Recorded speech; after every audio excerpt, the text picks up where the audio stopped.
அது நீ புடின்னு சொன்னல, அதுக்கு அதுல வேற மாதிரி விழுந்துருச்சு.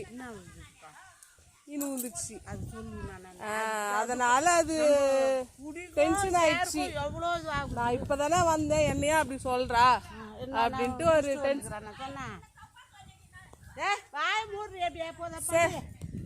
சரி அப்ப சாரி சொல்லு, சாரி சொல்லு.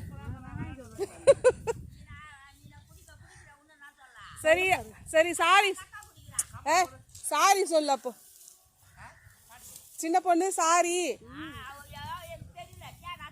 பெரியவளோ சின்னவளோ தப்பு பண்ணா சாரி கேட்கணும். கேளு.